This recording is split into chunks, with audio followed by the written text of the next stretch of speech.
사도행전 20장 17절에서 24절 말씀입니다.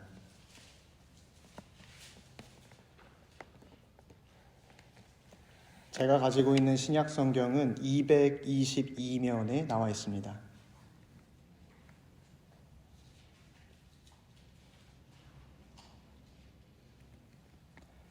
우리 다 찾으신 줄 알고 우리 한 목소리로 주의 말씀을 봉독토록 하겠습니다. 바울이 밀레도에서 사람을 에베소로 보내어 교회 장로들을 청하니 오매 그들에게 말하되 아시아에 들어온 첫날부터 지금까지 내가 항상 여러분 가운데서 어떻게 행하였는지를 여러분도 아는 바니 곧 모든 겸손과 눈물이며 유대인의 관계로 말미암아 당한 시험을 참고 주를 섬긴 것과 유익한 것은 무엇이든지 공중에서나 각 집에서나 거리낌이 없이 여러분에게 전하여 가르치고 유대인과 헬라인들에게 하나님께 대한 회개와 우리 주 예수 그리스도께 대한 믿음을 증언한 것이라. 보라, 이제 나는 성령에 매여 예루살렘으로 가는데 거기서 무슨 일을 당할는지 알지 못하노라. 오직 성령이 각 성에서 내게 증언하여 결박과 환난이 나를 기다린다 하시나 내가 달려갈 길과 주 예수께 받은 사명 곧 하나님의 은혜의 복음을 증언하는 일을 마치려 하면은 나의 생명조차 조금도 귀한 것으로 여기지 아니하노라. 아멘. 오늘 저는 본문 말씀을 통해서 주저앉은 영혼아 일어나라 라는 제목으로 주의 말씀을 선포토록 하겠습니다. 여러분, 신자도 지칠 수 있다는 사실을 알고 계십니까? 우리 흔히 성경에서 낙심한다라고 표현하죠. 우리 이 낙심한다라는 말은 우리말 성경이 굉장히 잘 번역한 단어입니다. 낙심이 떨어질 낙자에 마음 침자를 쓰고 있어서 우리의 마음이 떨어진 상태다라고 이야기합니다. 우리가 지치고 힘들어서 마치 지금 내 자신이 어떤 시면 속 깊은 곳에 추락한 느낌이 드는 것이죠. 영혼이 완전히 주저앉아 버린 것입니다. 어디론가 가야 할 것 같기는 한데 그 가야 할 곳을 모르겠고 또 무언가 해야 할 것 같긴 한데 무엇을 해야 할지 모르는 그런 상태. 의미가 전부 다 사라져 버린 것입니다. 우리는 그런 영적 침체를 낙심이라고 부릅니다. 낙심을 겪는 사람은 우울증이나 심한 무기력함에 고통받습니다. 그런데 이 낙심을 겪는 사람이 가장 힘든 것은요, 내가 지금 현실이 너무나도 버거워서 이 현실을 좀 벗어나고 싶은데 도무지 무엇을 해야 하는지 알지 못한다는 데 있습니다. 그때 사람들은 믿음으로 이겨내야지 라고 이야기합니다. 맞습니다. 믿음으로 이겨내야 한다는 말이 맞는 말인데요. 그게 너무나도 맞는 말이라서 낙심한 사람에게는 그 조언이 답답하게 느껴지기도 합니다. 예수 그리스도께서 우리의 생명 되십니다. 성경의 말씀이 능력이 있습니다. 이것을 다 알아요. 그런데 그것과 별개로 나의 영혼은 여전히 주저앉아 있는 것이죠. 내가 예배당에 나아올 때 전혀 기대함이 없습니다. 내가 하나님께 예배를 드리는데 나의 마음 가운데에는 감동이 전혀 일어나지 않는 것입니다. 그래서 예배를 마치고 집으로 돌아가서 이걸 어떻게 해야 하나 시간이 흘러서 다음 날이 되고 또 그렇게 한 주를 시작하는 것입니다. 사랑하는 성도 여러분, 낙심에는 예외가 없습니다. 믿음이 좋은 사람도 이런 시간을 겪을 수가 있습니다. 사도 바울이 그랬습니다. 우리 사도 바울 하면 어떤 사람이라고 생각이 나십니까? 가는 곳마다 복음을 전하고 또 가는 곳마다 교회를 세웠던 사람이죠. 우리가 흔히 바울에 대해서 생각할 때 낙심이라는 것은 전혀 바울과 어울리는 것 같지 않습니다. 오히려 강인하고 열정적인 모습만이 생각납니다. 그러나 그런 바울조차도 자기가 어려움을 만났을 때 좌절하고 낙심했었다, 솔직하게 고백하고 있습니다. 고린도후서 1장 8절 말씀에 보면 형제들아 우리가 아시아에서 당한 환난을 여러분이 모르기를 원치 아니하노니 힘에 겹도록 심한 고난을 당하여 살 소망까지 끊어지고, 이렇게 고백합니다.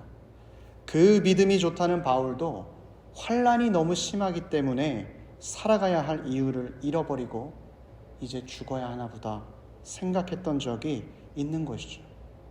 사랑하는 우리 피스메이커 교우 여러분, 누구나 낙심합니다. 심지어 바울과 같이 어떤 큰 환난이 있는 것도 아닌데 정말 아무런 이유 없이 영적인 침체를 겪는 순간이 있습니다. 누구에게나 낙심이 찾아올 때 우리에게 이어지는 질문은 이것입니다. 그렇다면 그 낙심을 우리는 어떻게 이겨낼 수 있겠는가? 어떻게 하면 무너져 있고 주저앉은 나의 영혼이 다시 일어날 수 있겠는가? 이것을 아는 것이죠. 오늘 본문의 말씀이 그 해결책을 우리에게 말해주고 있습니다. 바울은 자신이 3년 동안 교제했던 에베소 교회의 장로들에게 어쩌면 마지막 만남이 될 수도 있는 그런 시간에 고별 설교를 통해서 주저앉았던 자신의 영혼이 일어났던 방법에 대해서 이야기합니다. 결론부터 말씀드리면 낙심에서 벗어나는 유일한 길은 성령님을 경험하는 것입니다. 단순히 성령님을 경험한다는 말이 성령님을 구한다라는 것이 아니고요. 완전히 성령님께 붙잡힌 바 되어서 그분께 완전히 밀착되는 것입니다. 22절의 말씀을 보십시오. 보라, 이제 나는 성령에 매여 예루살렘으로 가는데 거기서 무슨 일을 당하는지 알지 못하노라. 여기서 바울이 내가 성령에 매였다라고 표현을 하는데, 매였다라는 표현의 1차적인 뜻은 손이 묶여 있다라는 것을 말합니다. 바울이 자신이 성령님께 완전히 묶여서 사로잡혀서 어떻게 보면 종속될 정도로 성령님과 밀착했다는 것이죠. 우리는 흔히 사로잡혔다, 종속했다 이렇게 말하면 나의 자유를 잃어버렸다라고 느낍니다. 심지어 이제는 누군가 수동적으로 나에게 명령하는 것만 따라야 한다라고 걱정합니다. 사람들은 내가 지금 하고 싶은 것을 하고 내가 선택할 수 있는 것을 선택하는 게 자유라고 착각하는 것이죠. 지금 당장에 나에게 좋은 것이 있다면 그걸 해야 하는 게 나의 자유라고 생각합니다. 그러니 성령님께 붙잡혔다라고 표현을 들으면 굉장히 불편하죠. 내가 원하는 것을 더 이상 못하게 될까 봐 싫습니다. 그러나 역설적이게도 성령님께 매여 있을 때에만 우리 가운데 진정한 자유가 있습니다. 성령님께 매였다는 것은 우리가 하나님께 완전히 순종한다는 뜻이고 그분과 인격적인 교제를 통해서 그분의 말씀을 듣는다라는 뜻입니다. 성령님과의 교제를 통해서만 우리는 진정한 자유를 경험할 수 있습니다. 왜 그렇습니까? 우리가 나의 삶의 좋음, 나쁨의 기준이 나 자신에게 있는 게 아니라 하나님의 말씀에 있는데 그 말씀을 설명해 주시고 가르쳐 주시는 분이 바로 성령님이시기 때문입니다. 우리의 영혼이 주저앉아 있다면 그 진짜 이유는 어려움을 만났기 때문이 아닙니다. 우리 가운데 성령님과의 교제가 끊어졌고 영적인 공급이 없어졌기 때문입니다. 사람이 밥을 먹지 않으면 이상 증세가 나타나죠. 조금만 그 끼니를 늦게 먹으면 사람들은 금방 화를 내기도 합니다. 또 하루 종일 굶게 됐을 때 화를 낼 힘도 다 잃어버립니다. 영적으로도 완전히 똑같습니다. 우리가 영혼이 낙심하는 이유는 성령님과의 교제가 끊어지고 나의 영이 모든 양식을 공급받지 못하는 데에 있습니다. 어떤 분들은 속으로요, 저는 매일 하나님 말씀도 보고 예배도 드리지만 여전히 지치던데요? 라고 생각하시는 분들이 있을 수 있습니다. 우리가 말씀을 읽어도 나에게 힘이 되지 않는 이유, 우리가 예배를 드려도 그 예배 가운데 감동을 경험하지 못하는 이유는 내가 예배는 드리고 말씀은 보지만 성령님께 매이지 않았기 때문입니다. 성령님이 나에게 말씀하시는데 나는 그것을 듣지 않고 내가 원하는 대로 살아가고 있기 때문입니다.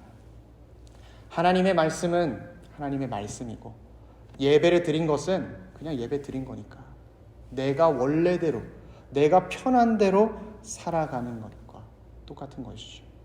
그러나 성령님께 매였다는 것은 우리의 결정의 근거가 성령님께 있다는 것이고 우리의 생각의 모든 것이 성령님으로부터 시작한다는 말과 같습니다. 제가 대학생 때에 로스쿨에 정말로 많이 가고 싶었는데 저의 마음 한켠에는 신학교에 가야 한다는 그런 부담이 있었을 때가 있었습니다. 그때 제가 가장 많이 걱정했던 게 만약에 하나님께서 나를 정말로 신학을 공부하시길 원하는데 내가 하나님의 뜻이 아닌 내가 원하는 걸 했다가 나중에 벌을 받으면 어떡하지? 나중에 상처받으면 어떡하지? 이런 고민을 했었습니다. 그때 제가 그래서 결정한 게 무엇이었냐면 정말로 마지막으로 한번 예배를 드려보자. 만약 이 예배에서도 주님께서 나에게 부담감이나 불편함을 주신다면 내가 다른 것 다 신경 쓰지 않고 그 불편함에 따르겠다 생각을 했습니다. 그래서 예배를 드리러 갈 때에도요, 어떤 나를 따르라 이런 제자도에 관련된 집회를 찾아간 것이 아니라 전혀 상관이 없는 치유 집회에 찾아갔어요. 여기 가면 콜링이라든지 부담감은 없겠지 이런 생각을 하고 찾아갔습니다. 당시 예배를 드릴 때 본문의 말씀은 잘 생각이 나지 않는데 내용은 귀신 들린 어떤 사람을 예수님께서 고쳐주시는 이야기였어요. 그래서 제가 성경 본문의 말씀을 쭉 읽고 이제 제목을 들으니까 마음 가운데 잘 됐다. 이제 이거 예배만 잘 끝나면 그냥 내가 하고 싶은 거 하면 되겠다. 이런 생각이 들더라고요. 설교가 잘 진행이 되고 있었습니다. 그런데 갑자기 목사님께서 본문하고 전혀 상관없는 말씀을 하나 인용하셨어요. 요한계시록 3장 20절 말씀입니다.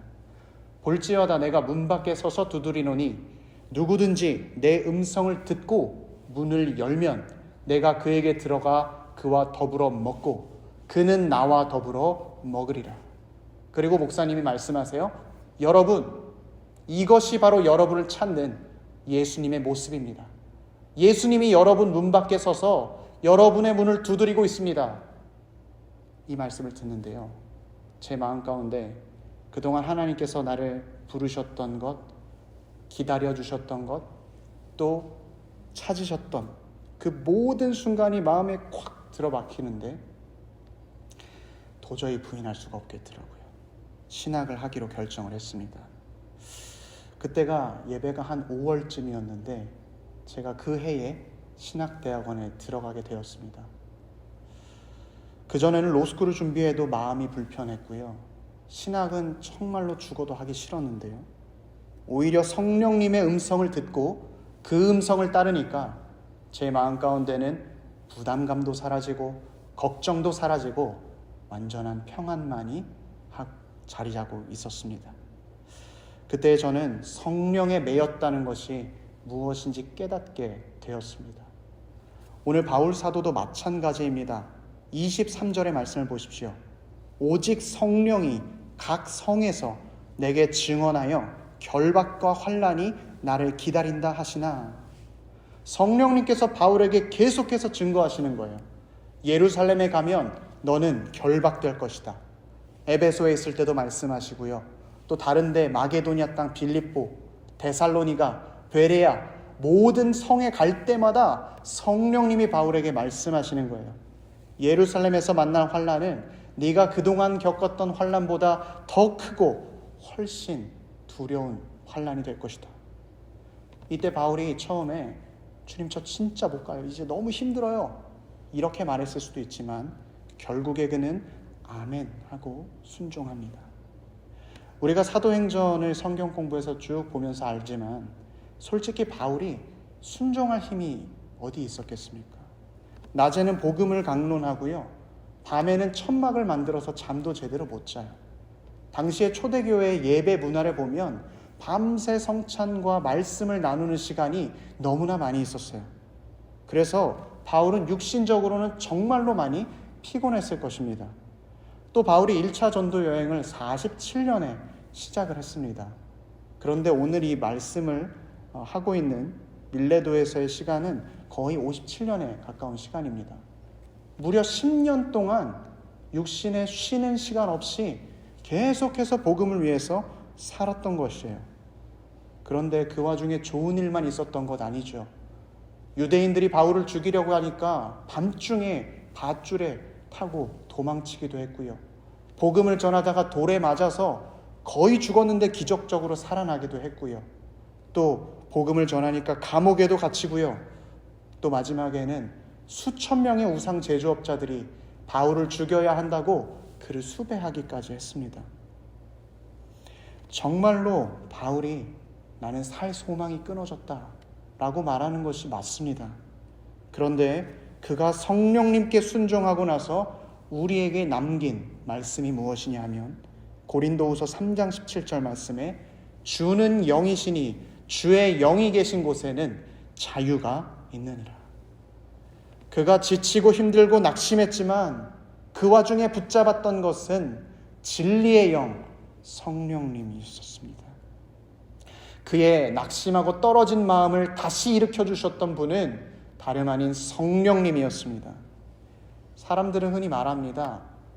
힘들면은 좋은 거 먹고 또 좋은 거 보고 이렇게 시간을 보내면서 쉬어야죠. 맞습니다. 우리는 기계가 아니어서 쉬어야 하고 좋은 것 먹어야 합니다. 구약의 엘리야 선지자도 낙심했을 때 로뎀나무에 쓰러져서 주님 저 이제 정말 못하겠어요. 저를 죽여주세요 라고 말했더니 주님은 엘리야에게 물과 음식을 주셨습니다.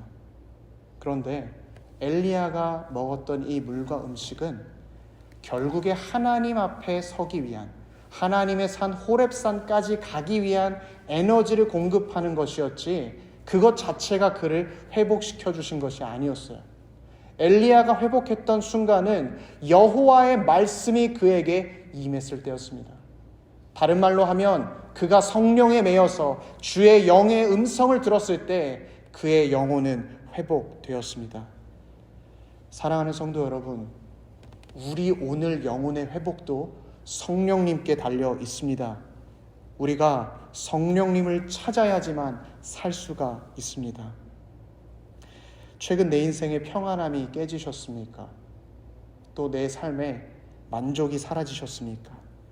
그렇다면 오늘 주저앉아 있는 나의 영혼에 말씀하시는 성령님의 음성에 귀를 기울이셔야 합니다. 나사렛 예수의 이름으로 명하노니 주저앉은 영혼아 일어나 걸으라 말씀하시고 선포하시는 주님의 음성을 들어야 합니다. 오늘 본문에서 성령님께 완전히 붙잡힌 바울의 모습을 보십시오. 그는 불평이 없고요, 불만이 없습니다. 오직 그에게는 기대와 기쁨만이 남아 있습니다. 24절 말씀에 내가 달려갈 길과 주 예수께 받은 사명 곧 하나님의 은혜의 복음을 증언하는 일을 마치려 하면은 나의 생명조차 조금도 귀한 것으로 여기지 아니하노라. 아멘. 바울은 말합니다. 내가 예루살렘에 가면 어떤 환난을 경험할지는 나도 모르겠습니다. 그러나 내가 나의 목숨을 아끼지 않고 주님의 음성에 순종할 것입니다. 이렇게 말하는 것이죠. 그의 모습에는 후회감이 없고요, 목숨을 아까워함도 없습니다. 어떻게 그가 이렇게 변화할 수 있었을까요? 살 소망이 끊어졌다라고 말했던 바울이 완전히 담대하게 주의 말씀을 따를 수가 있었을까요? 그는 경험했습니다. 성령님께 매인다라는 것은 바울 입장에서는 하나님의 말씀을 따르는 것이지만 하나님께서 보셨을 때 성령님께 매였다는 것은 바울을 완전히 책임져 주시겠다는 성령님의 약속인 것을 바울은 확실히 깨달았습니다. 1991년에 오세아노스라고 하는 배가 있었습니다. 이 배 안에 571명의 선장과 승무원과 또 승객들이 타고 있었습니다. 그런데 이 배에 구멍이 뚫리게 되었어요. 그리고 이 배가 완전히 침몰해 버립니다. 그런데 그 571명이 전부 다 한 명도 다치거나 돌아가신 분 없이 다 구조가 되었어요. 그때 구멍이 배에 생겼다는 것을 처음 알았던 사람은 선장과 승무원이었는데요. 이 선장과 승무원이 이 구멍이 생겼다는 것을 처음 안 뒤에 조치했던 것은 승객들을 버리고 도망치기였어요. 구명보트를 바다에 띄워가지고 자기들끼리 그 구명보트에 타서 도망쳐버렸습니다. 그런데 그 배 안에 모스 힐스라고 하는 밴드가 있었습니다. 이 밴드가 지혜를 발휘했어요. 사람들에게 이야기할 때 이것은 실제 상황이 아니고 모의 훈련하는 거니까 일단 구명조끼를 입고 다 갑판으로 모여주세요 라고 이렇게 안내를 했습니다. 그런데 사람들이 갑판으로 올라가다 보니까 배가 실제로 기울어지고 물이 차오르는 게 보이거든요. 다 알게 된 것이죠. 이게 가짜가 아니고 진짜 실제 상황이구나. 완전히 패닉하게 되었습니다. 그런데 그때 그 모스 힐스 밴드가 음악을 연주하기 시작해요. 사람들의 마음을 안정시켜주기 위해서. 또 그 배 안에 한 마술사가 타고 있었는데요. 그 마술사가 그 위기의 순간에 사람들을 위해서 마술을 하기 시작합니다. 사람들이 동요하지 않게 하기 위해서. 그리고 그렇게 음악과 마술을 보면서 기다렸던 사람들은 안전하게 구조대가 올 때까지 동요하지 않고 결국엔 구조가 되었습니다. 재미있는 것은 앞서서 탈출했던 그 선장과 승무원들 26명이요. 사실은 자기들끼리 도망가려고 했다가 파도가 너무 심해서 다시 배로 돌아왔었대요. 그런데 몰래 숨어 있다가 구조될 때 자기들도 같이 나가서 구조가 된 거예요. 배에 책임이 있었던 선장은 무책임했습니다. 그러나 책임을 지지 않아도 되는 이 밴드팀은 무한한 책임으로 사람들을 살려냈습니다. 우리가 어떤 물건을 사게 되면요, 그 물건은 일정 기간이 지나더라도 워런티가 있으면 무료로 고쳐줍니다. 그것을 고쳐줄 때마다 우리가 워런티 기간을 따져봐야 하죠. 왜냐하면 영원히 책임져 주는 것은 아니니까요. 그런데 우리 성령님은 다르십니다. 배의 선장과도 다르고요. 워런티가 있는 그런 보증기관과도 다르세요. 우리를 만드신 창조주 하나님은요, 나를 끝까지 책임져 주세요. 주님께 매여 있기 때문에 너는 내 사람이다. 하나님이 책임져 주세요. 우리 주님께서 나를 책임져 주시기 위해 하신 일이 무엇입니까? 십자가에 달려서 자기 목숨을 버리시고 우리를 살리셨습니다. 그러면 우리를 만들어주시고 우리를 구원해주신 그 하나님께서 우리를 왜 책임지시 못하겠어요? 죽기까지 책임지셨던 주님은 우리와 영원히 함께 해주시겠다고 약속해 주셨습니다. 너는 나를 위해 살기만 해라. 내가 너를 지켜주겠다 말씀하는 것이죠. 그래서 바울이 오늘 고백하는 것입니다. 하나님의 은혜의 복음, 이 은혜의 복음을 증언하는 일에 내 목숨도 아깝지 않다. 하나님이 나를 향해 말씀해 주시고 그 말씀을 따라 살아갈 때 영원히 책임져 주시는 그 하나님의 은혜, 내가 그 은혜를 알기에 나는 내 목숨도 아깝지 않다 확신을 가지고 나아가는 것이죠. 사랑하는 피스메이커 교우 여러분, 내가 나 스스로 내 삶을 책임지려면요, 부족한 힘 가지고 너무나 많은 것들을 해결해야 합니다. 그래서 지치기도 하고요, 넘어지기도 하고요, 아파하기도 합니다. 그런데도 그 와중에 불안하기까지 해요. 그런데 오늘 성령 하나님께서 우리에게 말씀해 주십니다. 내가 너를 도와주겠다. 우리에게 말씀하신 성령님은 걱정하지 말라고 말씀해 주십니다. 성령님은요, 그거 네가 선택한 거잖아. 네가 알아서 해야지. 이렇게 우리를 방치하지 않으십니다. 우리를 끝까지 도와주시고 붙잡아 주시고 그 일을 이루도록 함께 책임져 주십니다. 바울 사도가요, 이제 예루살렘에 진짜 가게 됐습니다. 그랬더니 말씀대로 결박과 환난을 당하게 됩니다.